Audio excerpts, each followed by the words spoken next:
Boa noite a todos, pessoal. Graça e paz para quem já nos acompanha. Mais uma aula dos investigadores da Bíblia. Seja muito bem-vindo a todos que nos acompanham aqui ao vivo pelo Zoom e você que nos assiste através do YouTube. Deus continue abençoando sua vida e seja bem-vindo para mais uma exposição bíblica. Hoje, dando continuidade ao capítulo 21 do Evangelho de Mateus, que está fazendo parte da nossa exposição do Evangelho de Mateus. Já estamos desde o início do ano, desde março, expondo o Evangelho de Mateus capítulo por capítulo, versículo por versículo, extraindo toda fonte de informação possível, de sabedoria e graça do que nós temos registrado, então, neste Evangelho que nós temos examinado. Nós vamos, então, orar para iniciar, então, a nossa aula e dando continuidade, então, ao nosso estudo. Deus, Criador dos céus e da terra, nós te louvamos e te bendizemos por mais uma oportunidade que o Senhor nos concede de semanalmente nos reunirmos para expormos as tuas escrituras. Manifesta em nós, ó Deus, a tua palavra e nos concede mais uma vez o entendimento mediante o teu Espírito Santo. Não somos capazes de nós mesmos de entender a mensagem e a profundidade do teu evangelho, mas com o auxílio do Espírito Santo, Senhor, nós podemos e conseguiremos entender aquilo que o Senhor tem para nos dizer. Em nome do teu Filho amado Jesus Cristo, nós pedimos a tua ajuda e te agradecemos. Amém. Então, vamos lá, galera. Na semana passada, recapitulando, a gente fez uma viagem virtual para Jerusalém do primeiro século, onde nós estivemos ali conhecendo um pouco da Jerusalém na época de Cristo, né? A entrada triunfal de Jesus em Jerusalém foi o tema da nossa aula na semana passada, e nós iniciamos o estudo do ministério de Jesus em Jerusalém. Só para a gente recapitular, o ministério de Jesus era focado inicialmente na Galileia, e Mateus agora vai narrar como é que ele transfere esse ministério da Galileia, entrando triunfantemente em Jerusalém, com muitos seguidores galileus, alguns habitantes de Jerusalém, mas também ainda sendo desconhecido por muitos deles. Então, dentro desse capítulo, Mateus ele vai começar a narrar os embates de Cristo com as principais autoridades judaicas de sua época, os fariseus, escriba e principalmente os saduceus. Daqui a 2 aulas, a gente vai ter no capítulo 23 o ápice desse embate, em que Mateus vai reservar um capítulo específico inteirinho só para falar de embates e acusações que Jesus faz contra os instrutores de sua época.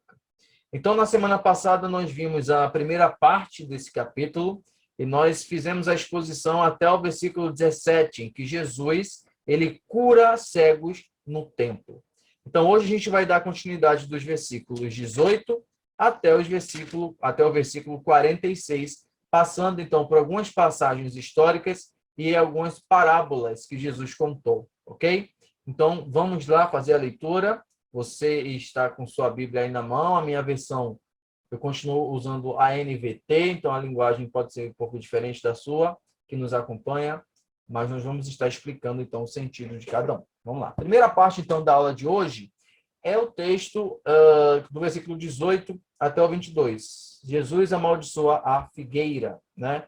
Esse texto ele também se encontra no Evangelho de Marcos, capítulo 11. Quando nós fizemos a exposição de Marcos, e você pode conferir na playlist aí, a gente tratou, né, de forma bem mais profunda essa passagem que Jesus amaldiçoa a figueira. Então, a gente vai recapitular alguns pontos aqui, como isso se insere na narrativa de Mateus.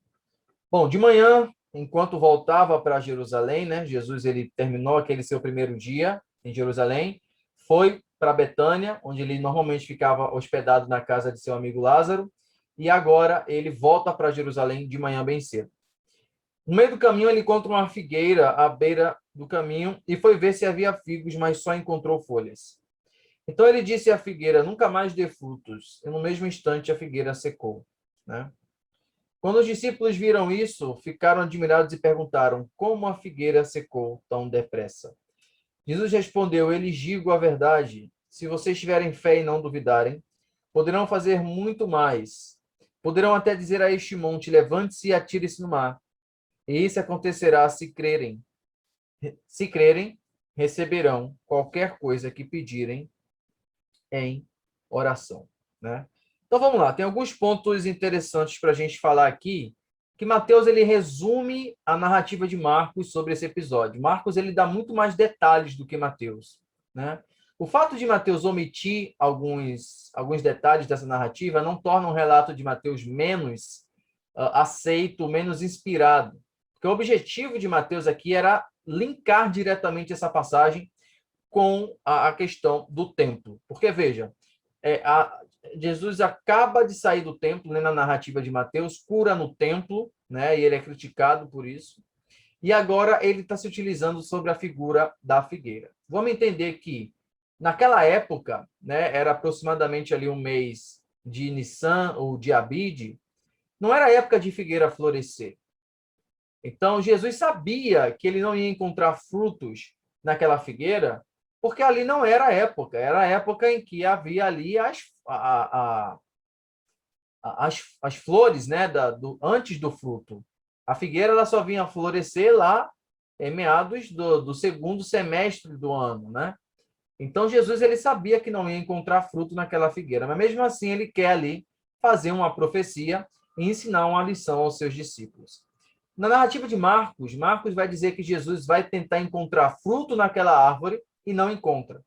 E por isso ele amaldiçoa aquela figueira, dizendo: nunca mais dê fruto, nunca mais frutifique. E aí ele vai para Jerusalém, passa todo o dia, e no outro dia, quando os discípulos passam em frente à mesma figueira, ela já tem murchado, ela já tinha secado, né? Então Marcos vai dizer que foi no outro dia que os discípulos notaram isso, né?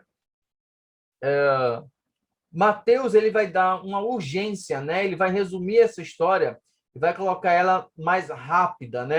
Ele vai dizer no mesmo instante a fogueira secou, e os discípulos, quando notaram, né, que a figueira tinha se secado, ficaram admirados. Mas vamos lá, a gente tem duas mensagens implícitas nesse episódio da figueira. A primeira é que a figueira aqui é uma metáfora para Israel, tá? Cristo está se referindo a Israel. A figueira ali é só uma figura de linguagem. Cristo está utilizando ali um exemplo, né, que é a figueira, para falar que esperava-se que Israel desse frutos, mas Israel não frutificou como deveria. Então, ele amaldiçoa aquela figueira para que nunca mais ela frutifique. Lá no Antigo Testamento, a gente já vê que Israel ele era sinônimo da figueira, né? Jesus sempre vai exortar os seus discípulos a frutificar, a dar fruto. Paulo vai fazer isso lá em Gálatas, né, quando vai falar sobre o fruto do Espírito e as obras infrutuosas, infrutuosas, né, da carne. Então veja esse contraste. Esperava-se que Israel desse fruto, tinha tudo para dar fruto. Mas na frente, Jesus vai deixar isso muito mais claro sobre a questão de Israel, né, como uma figueira, muitas das vezes como uma videira. E aí, como Israel não agiu de forma como se esperava, ele então foi amaldiçoado. Aquilo apontava diretamente para o sistema do templo, o sistema sacrificial do templo, o sistema sacerdotal, os escribas e os fariseus, que não mais agiam conforme a lei, que agiam conforme suas próprias vontades, e por isso Jesus amaldiçoou o templo e disse que ele seria destruído, que não daria mais fruto, não haveria mais resultado nenhum daquele lugar. Então, essa profecia de Cristo em relação à figueira já aponta o que ele vai fazer lá dentro de Jerusalém quando ele chegar no templo. Já é um prólogo, é uma prévia do que ele está indo fazer lá dentro da cidade de Jerusalém contra o templo. E a segunda questão é a questão da fé. Os discípulos ficaram admirados que Jesus controlou ali a natureza mais uma vez, fazendo aquela árvore secar sem menos tocar nela. E Jesus ele quer ensinar ali uma lição para os discípulos sobre a fé, de que eles haviam de crer naquilo que eles falassem, porque não adiantava eles só falar e não ter fé naquilo que eles falavam, naquilo que eles estavam ouvindo. Então, você ouve e você tem que crer. Você tem que crer naquilo que você ouve, naquilo que você fala. Se você determinou para uma figueira se secar, acredite que ela vai se secar. Se você determinou para um monte que ele vai se mover de lugar, acredite que ele vai se mover. É claro que aqui, né, é tudo metáfora, figura de linguagem. quando Cristo ele fala sobre a questão do monte, né? Possivelmente, né, ele estava olhando ali para o Monte das Oliveiras, né? Ele estava ali a caminho de Jerusalém, perto de entrar, e ele falou: olha, se vocês tivessem fé suficiente, olhariam para esse monte, diria para ele: passa para aqui e para lá, e eles obedeceriam a vocês. Ou seja, é uma figura de linguagem. Jesus ele usa essas hipérboles constantemente, principalmente no Evangelho de Mateus, para falar até coisas grandiosas, impossíveis. Se vocês creem, elas acontecerão. Então, essa é a segunda lição que Cristo quer dizer dentro dessa passagem. Então, a gente vê aqui dois pontos específicos. Cristo profetizando contra o tempo e dando uma lição sobre fé aos seus discípulos dentro dessa passagem da figueira. Se você quiser uma análise mais profunda, recomendo vocês assistirem nossa análise sobre o capítulo 11 do Evangelho de Marcos. É só dar uma procurada aí nas nossas playlists aqui no YouTube que você vai encontrar nossa aula sobre o capítulo 11 de Marcos. Amém? Bom, aqui eu abro se alguém tiver algum comentário dentro dessa passagem, senão a gente já avança para o segundo tópico da aula.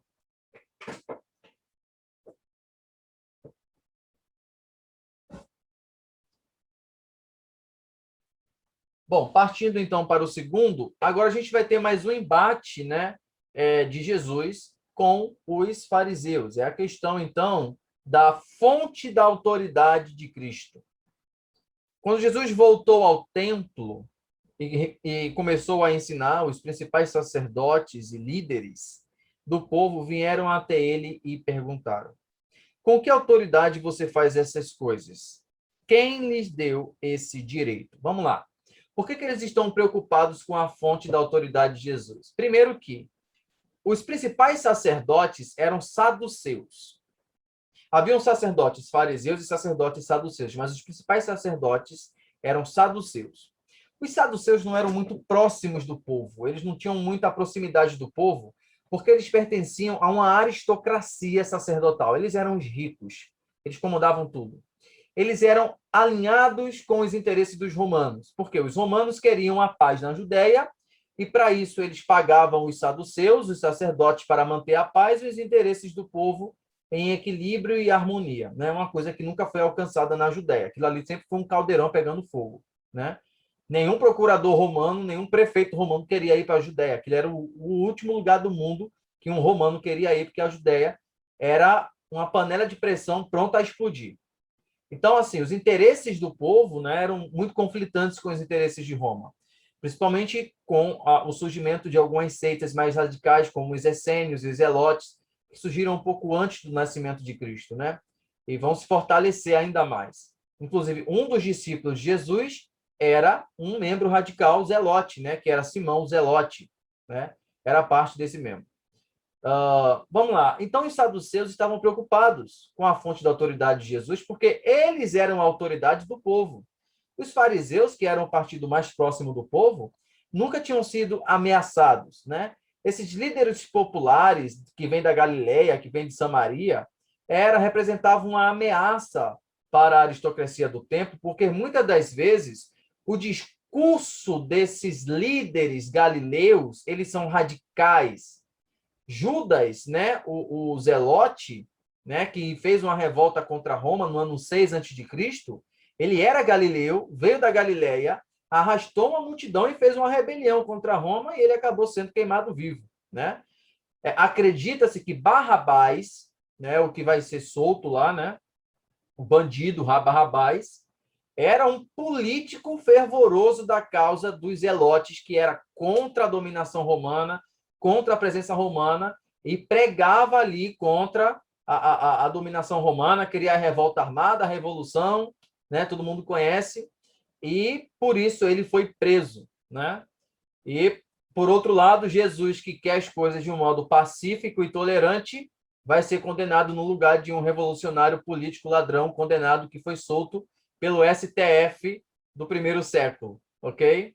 Pôncio Pilatos. Ou seja, né, Pôncio Pilatos não, só bateu o martelo, né? Mas quem solta Barrabás são os próprios judeus, né? É o próprio povo. Então, ali, o que acontece é que eles estão preocupados, porque diferente dos outros líderes, né? Jesus ele tem um carisma muito maior. Jesus arrasta uma multidão muito maior do que esses líderes radicais.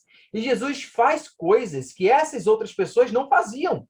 Jesus, ele cura, Jesus, ele multiplica, Jesus, ele acalma a tempestade, ele faz cego ver, mudo falar, surdo ouvir.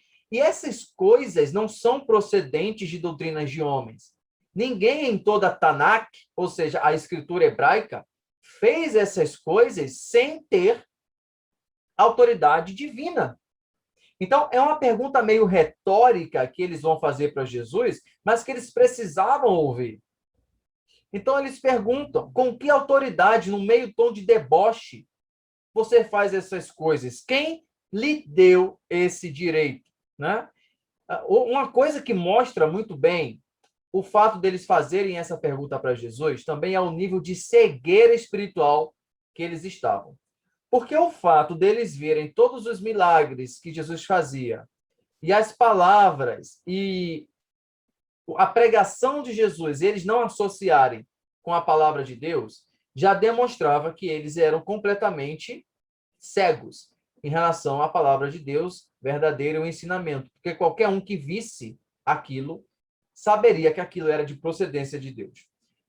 Em certa ocasião, né, quando Jesus vai curar um cego de nascença, os fariseus vão questionar o cego de nascença, porque vão duvidar se ele era cego de nascença realmente. Vai dizer que era um truque, né? Não, isso é mentira, ele não era cego. E aí vai chamar o pai, né, e a mãe do rapaz para perguntar, é verdade que ele é cego de nascença? Sim, é verdade, ele foi curado agora e tal. A gente vai ver essa passagem depois. E o cego de nascença vai dizer o seguinte, olha, ninguém em toda a história de Israel foi capaz de dar visão a um cego de nascença. Jesus foi o primeiro a fazer isso em toda a Bíblia. E isso não pode ser procedência nem de demônio e nem de homem. Só Deus pode dar a visão a alguém que nasceu cego. A gente não tem relato, nem científico isso, né? A gente tem relato de que pessoas que perderam a visão recuperaram, mas quem nasceu cego, jamais. Então, veja, um homem que era cego fisicamente conseguia enxergar espiritualmente o que os líderes espirituais não conseguiam enxergar. Você vê como é que estava, então, a situação daquele povo em relação a Jesus. Bom, Jesus, como bom mestre, como bom rabino, ele sempre vai responder uma pergunta com outra pergunta. Isso era o que os mestres faziam. Os sábios, filósofos, sempre faziam essa réplica e a tréplica, ok? Então, Jesus, eu lhes direi com que autoridade faço essas coisas se vocês responderem a mim uma pergunta. Topa ou não topa? Bom, como eles eram os sábios, instruídos e os tops, eles toparam, né? E aí, Jesus perguntou, a autoridade de João para batizar vinha do céu ou dos homens?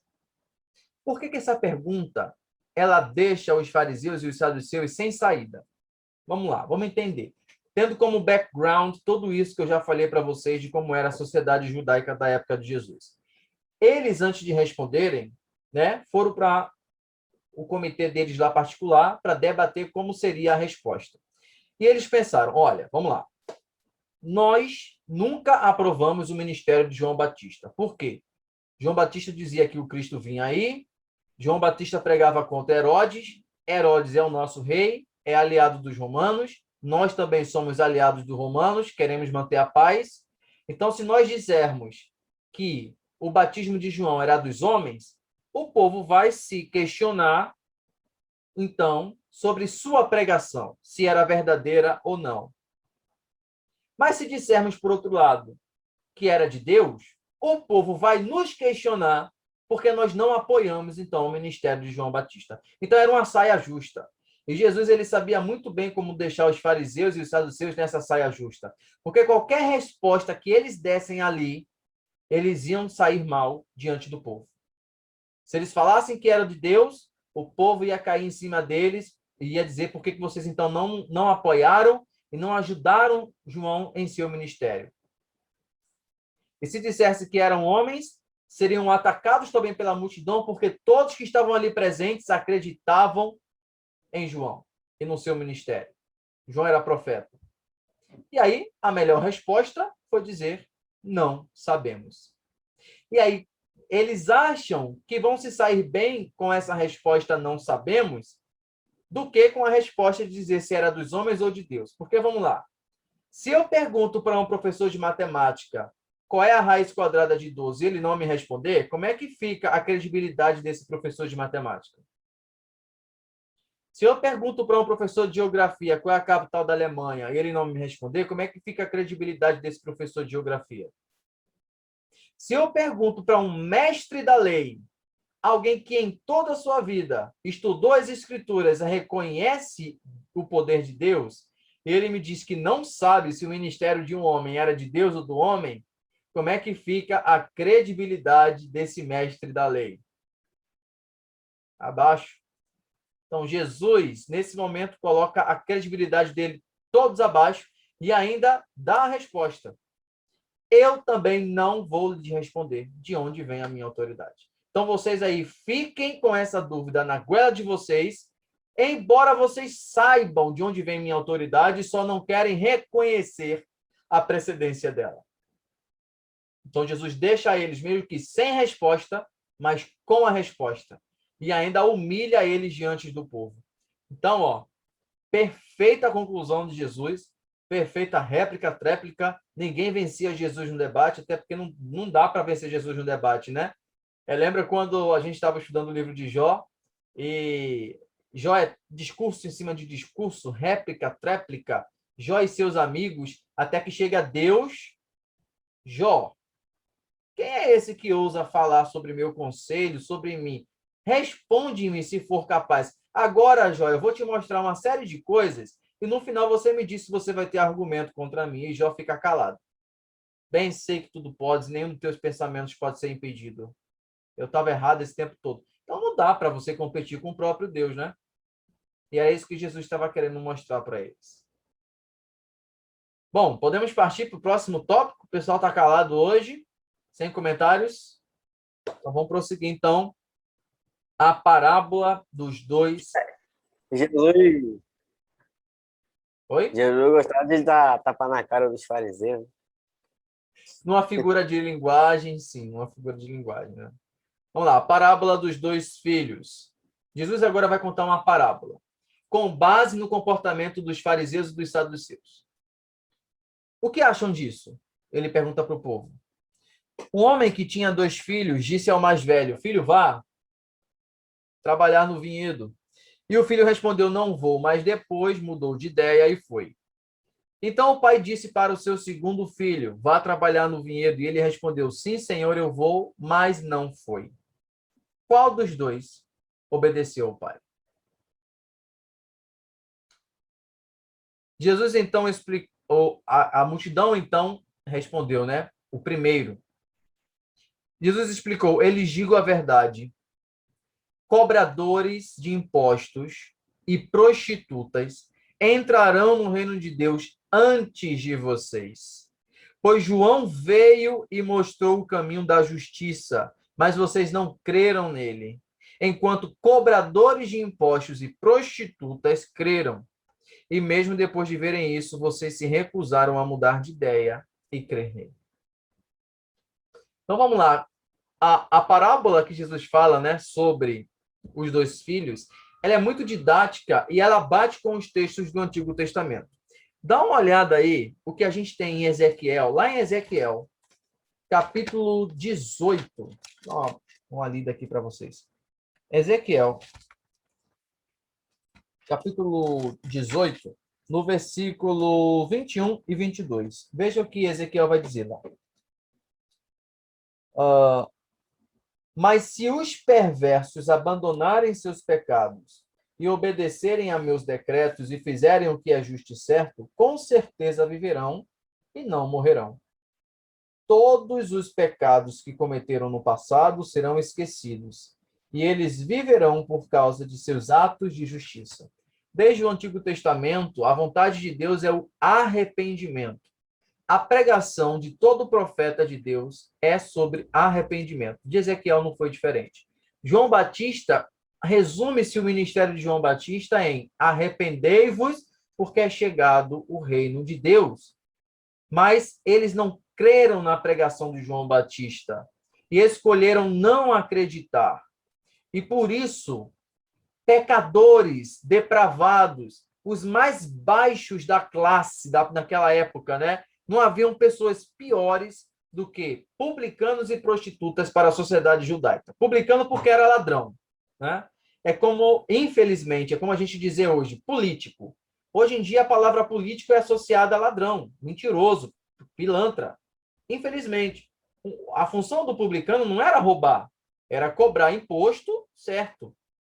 Mas os publicanos começavam a agir como milicianos. Eles cobravam até 4 vezes mais, né? Cobravam.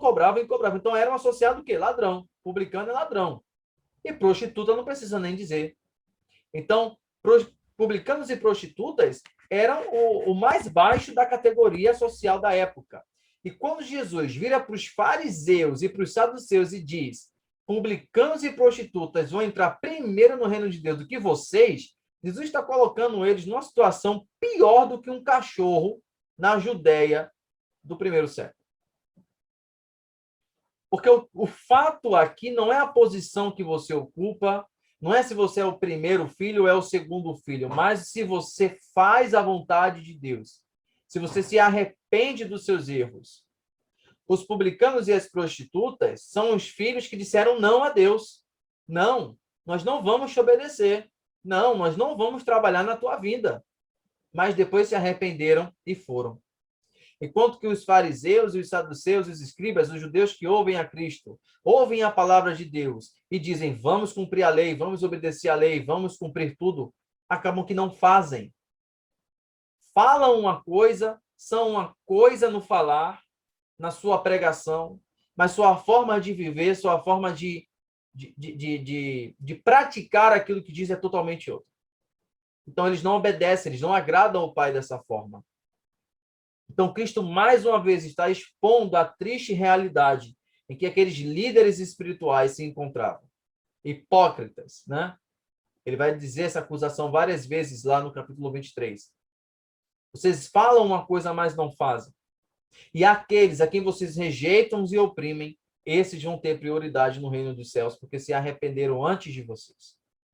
Então, veja como isso é profundo e como isso é real, não só na época de Cristo, como também nos nossos tempos. Rafael pediu a palavra? Não, eu só queria só a confirmação que tu leu em Ezequiel, qual capítulo? 18, versículos 21 e 22.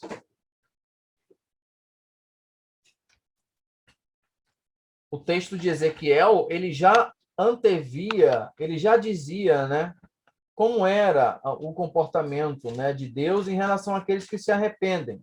E aí eu volto para o que a gente comentou na semana passada.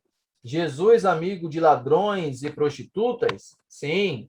Jesus, amigo de ladrão e prostituta, arrependido, que confessaram seus crimes e confessaram seus pecados. Jesus era manso e compassivo com os que se arrependiam de seus pecados, mas era juiz e descia a vara naqueles que não se arrependiam e eram impenitentes em relação aos seus pecados e seus erros, tá? Vamos deixar muito claro aqui, né, que essa questão, Jesus ele é juiz tanto para absolver quanto para condenar. Um juiz ele tem que fazer os dois. Então não devemos nunca esquecer essa realidade, né? E o juiz ele tem que ser justo em seu julgamento. Amém?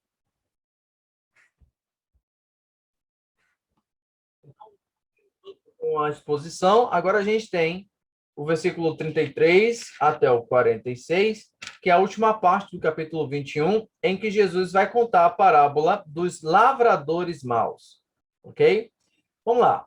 O público de Jesus aqui em Jerusalém, né, apesar dele estar na cidade, né, o público é um público campesino. Era época de festa em Jerusalém, né? Então, havia muitas pessoas da Galileia, né, das regiões da Pérea e Samaria, que eram camponeses, que estavam ali ouvindo Jesus. Então, Jesus vai se utilizar dessas figuras campesinas, a agricultura, para contar as suas parábolas, né? Veja, ele já contou uma sobre um vinhedo, né? E agora ele vai contar outra parábola também se utilizando da figura do vinhedo, né? Agora sobre os lavradores. Mateus agora, ele novamente vai fazer esse link de Cristo com o Antigo Testamento, as profecias messiânicas do Antigo Testamento, porque o que Jesus vai contar agora é basicamente o que está escrito em Isaías, capítulo 5. E aí eu vou pedir para vocês abrirem a Bíblia de vocês aí, em Isaías, capítulo 5, para a gente comparar Isaías 5 com Mateus 21, 33. Então, vamos dar uma olhada o que a gente tem lá em Isaías, capítulo 5.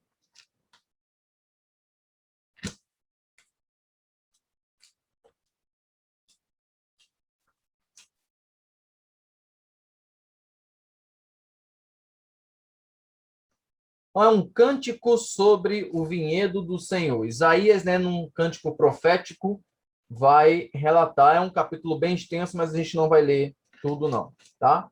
Então, olha só. Agora cantarei a meu amado uma canção sobre o seu vinhedo. Meu amado tinha um vinhedo numa colina muito fértil. Ele arou a terra, tirou as pedras e plantou as melhores videiras. No meio do vinhedo, construiu uma torre de vigia e junto às rochas fez um tanque de prensar.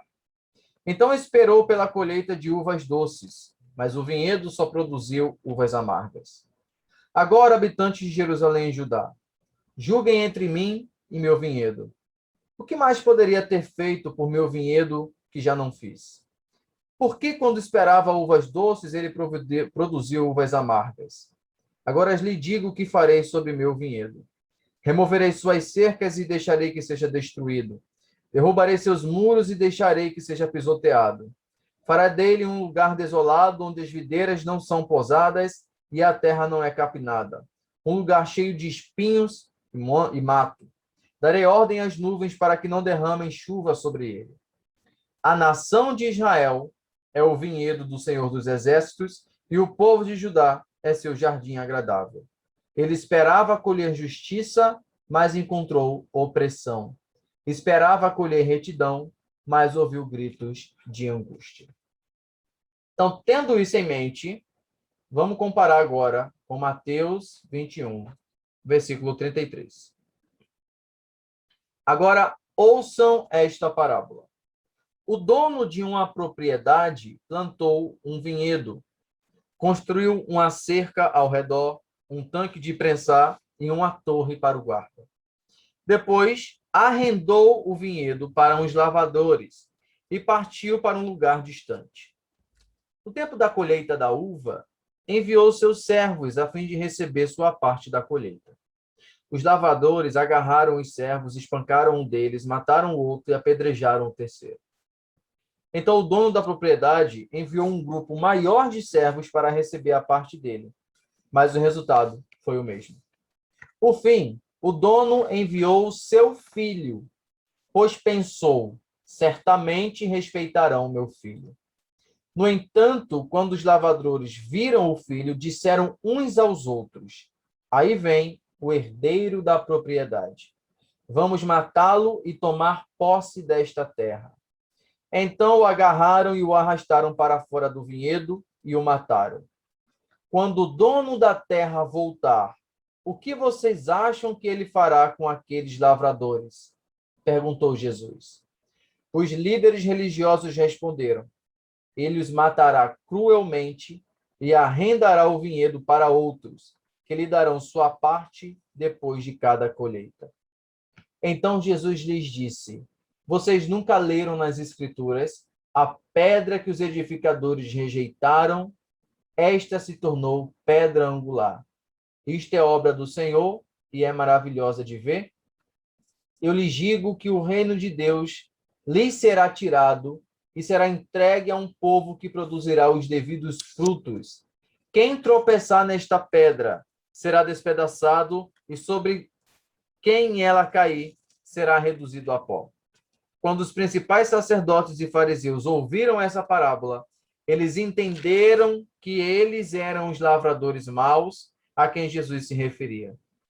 Queriam prendê-lo, mas tinham medo das multidões, pois elas o consideravam o profeta. Então, aí Mateus conclui o capítulo 21. Veja, não preciso nem falar muita coisa sobre a proximidade dessas duas passagens, em que no ministério de Isaías, quando ele profetizava contra Israel e Judá, sobre quantos servos, quanto trabalho o dono da propriedade teve com seu vinhedo, e o vinhedo, em vez de produzir bons frutos, produziu mal. E Jesus trazendo aqui agora para a sua realidade. Deus fez um povo e colocou esse povo sobre a responsabilidade de líderes, de reis, de sacerdotes, de escribas, enfim, de instrutores. Estes, ao invés de cuidarem bem do seu território, de sua terra, oprimiram e mataram e perseguiram todos aqueles a quem o proprietário enviou para tomar conta de sua propriedade. Na época de Cristo, era comum, né, os donos de terra, eles pagarem, né, hoje a gente chama hoje de capataz, né, trazendo para o nosso, aqui, né, para o Brasil, né, a figura do capataz, né, muito presente. O que é o capataz? O capataz é alguém que é contratado pelo dono da propriedade para tomar conta da propriedade, né? Então, o capataz, ele tem, né, autoridade sobre os escravos, sobre os trabalhadores, ele é o gerente da propriedade. Os lavradores são como se fossem os capatazes das fazendas, que tomam conta da propriedade para o dono. O dono, então, quando ele quer pegar parte da sua colheita, ele enviava o servo para o lavrador retirava a sua parte, retirava a parte das pessoas que trabalhavam no campo e a parte maior que era para o dono da plantação. Só que toda vez que o dono da plantação enviava servos para pegar sua parte da colheita, seus servos eram mortos, apedrejados, perseguidos, enfim. E ele faz isso por 2 vezes, até que ele pensa, vou mandar meu filho. Porque meu filho e eu somos a mesma coisa. Porque meu filho é o herdeiro disso aqui, então ele é o dono. Se eu mandar meu filho, eles não vão fazer com o meu filho o que fizeram com meus servos. Porque meu filho é como se eu estivesse mandando eu mesmo. Mas é aí, né, que a gente tem a realidade. Eles pensaram, é o filho do dono da propriedade. Vamos matá-lo para que ela seja nossa. Jesus já está profetizando o que vai acontecer com ele. Ele é o filho do dono. Ele é o filho, o herdeiro da propriedade na linha em condição de homem, tendo sido humilhado na condição em que ele se encontrava.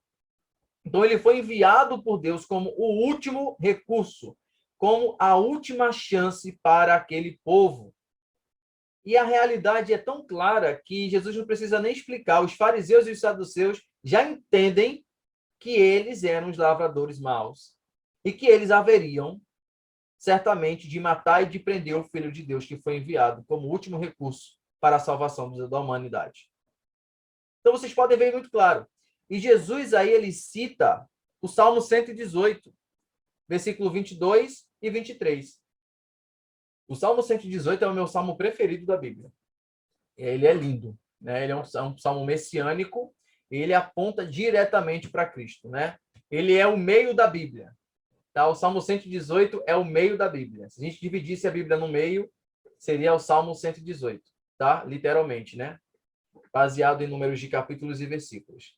E Davi, profeticamente, no Salmo 118, escreveu: a pedra que os edificadores rejeitaram, essa se tornou pedra angular. Quem eram os edificadores? Eram os líderes religiosos, eram os fariseus e os saduceus. E quem era a pedra rejeitada? Cristo, a pedra que foi rejeitada, que foi deixada de lado, que não foi selecionada para fazer parte dessa construção. Deus, ele vai exaltar essa pedra rejeitada e tornar ela uma pedra angular. Vamos lembrar aqui o que é uma pedra angular. A pedra angular é a primeira pedra a ser colocada quando um fundamento, uma construção está sendo construída. Ela é a pedra sobre a qual todas as outras pedras vão ser colocadas. Ela é a base, ela é a guia, ela é a instrutora de todas as outras pedras. né? Inclusive, existe cerimônia, né, de fundação da pedra angular, né?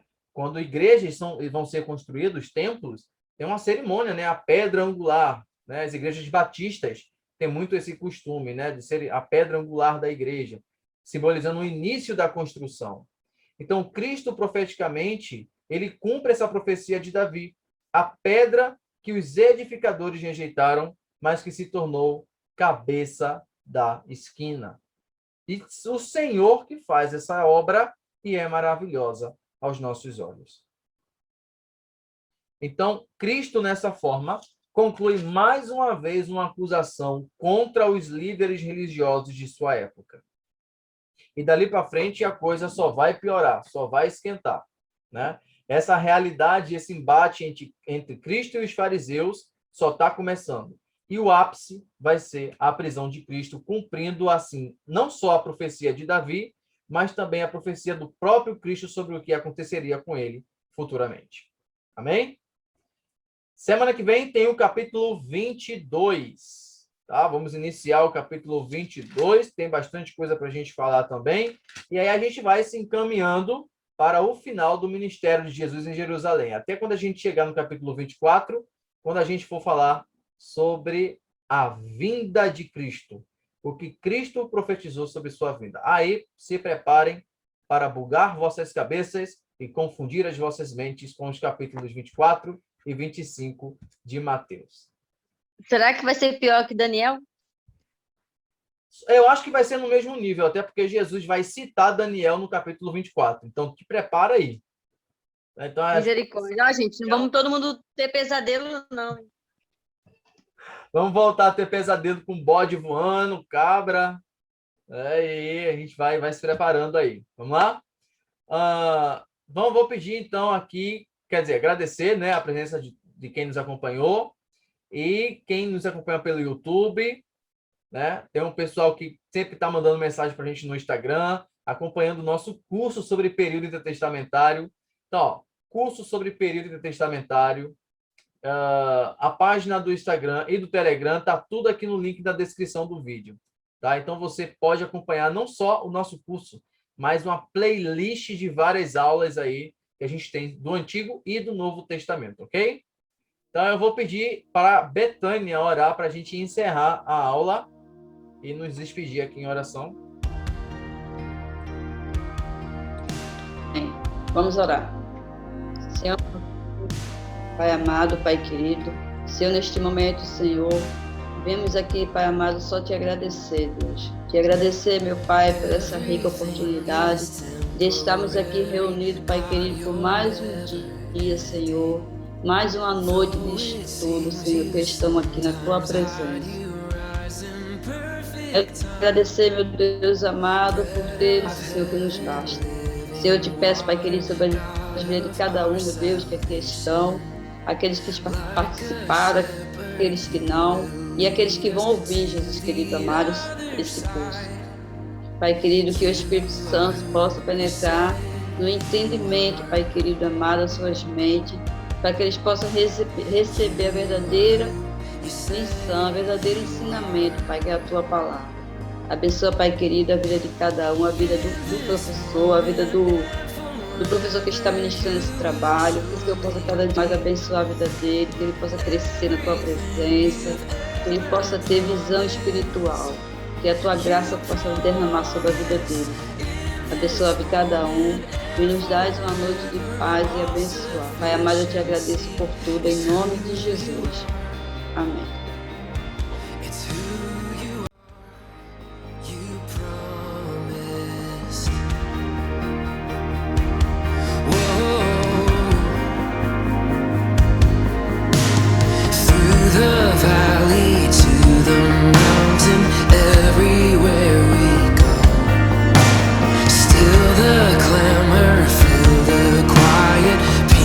Still